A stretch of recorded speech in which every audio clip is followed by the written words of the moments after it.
Hi, it's AlaskaGranny. Today I want to share the story with you, Arthur's New Puppy by Marc Brown.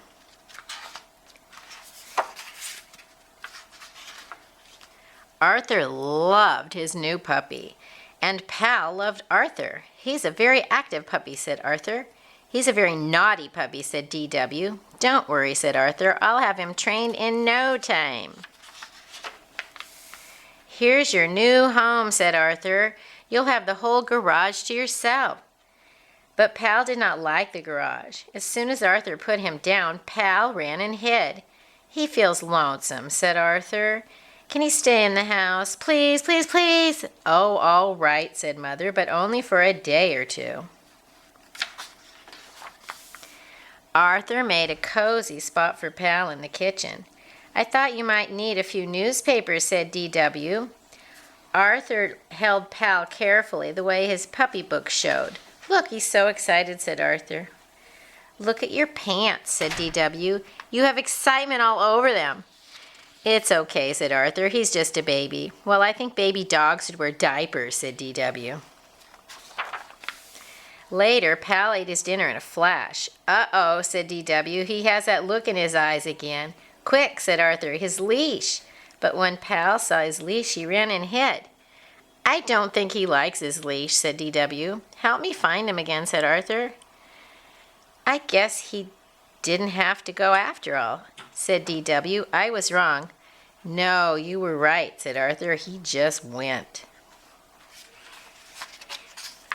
Later that night, when everyone was asleep, Pal yelped and howled until he woke up the entire family. Go to sleep, said Arthur. Pal wanted to play. Don't forget to close his gate, called Mother. Good night, said Father. Good luck, said DW. The next morning, Arthur was still in the kitchen. Wake up, sleepyhead, said DW, and be careful where you step. Oh no, said Arthur. I forgot to close Pal's gate. Here's your scooper, said Mother. You think this is bad, said Father. Wait until you see the living room. Pal looked very proud of himself. My new drapes, cried Mother. My doll, screamed DW. Bad dog, said Arthur.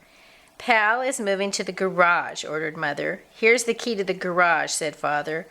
I'll help you move his things after dinner. Father put the key on the hall table. Arthur packed up Pal's things and went to get the garage key, but it was gone.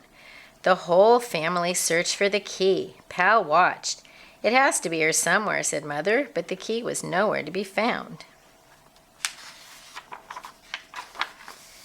It looks like you can stay in the house one more night, Arthur said. I heard Mom and Dad whispering, said DW, and Pal's in big trouble. They said he better be trained sooner else. Shush, said Arthur. You'll hurt his feelings. That night, Arthur remembered to close Pal's gate. At school, Arthur told Francine and Buster about training Pal. I'm going to teach him to do all kinds of things, said Arthur. I used to have a puppy too, said Buster, but he was too much trouble. My parents sent him to a farm. My cousin had a problem puppy, said Francine. No one could train him. One day he just disappeared while she was at school. After school, Arthur hurried home.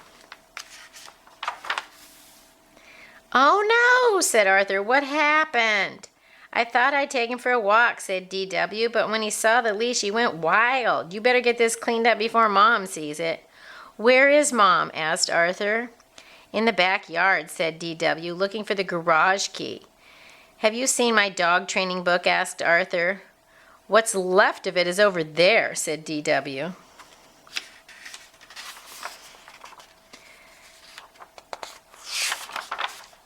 That night, Arthur gave Pal an extra training lesson. I'll help you train this beast, said DW. Let me get my whip. No, said Arthur. Dogs respond better to love. Watch, said Arthur. He's getting better. Sit, said Arthur. Lie down, said Arthur. Stay, ordered Arthur. I know something he'll understand, said DW. Time for your walk, Pal. He just needs a little more work, that's all, said Arthur. But Pal needed a lot more work. Arthur set up a training school in the backyard. On Monday, they worked on sit. On Tuesday, they worked on down. Wednesday was stay day. By Thursday, Pal was doing tricks. "Good dog, Pal," said Arthur. Arthur decided to put on a puppy show for his family. "When they see how well you're trained, they'll never send you away," said Arthur. Arthur got up early Saturday morning to give Pal a bath. After breakfast, Arthur's family took their seats. "Welcome to Arthur's puppy show," said Arthur. He held his breath. "What you are all about to see will amaze and astound you." "If Pal amazes us any more, our whole house will be destroyed," said D.W.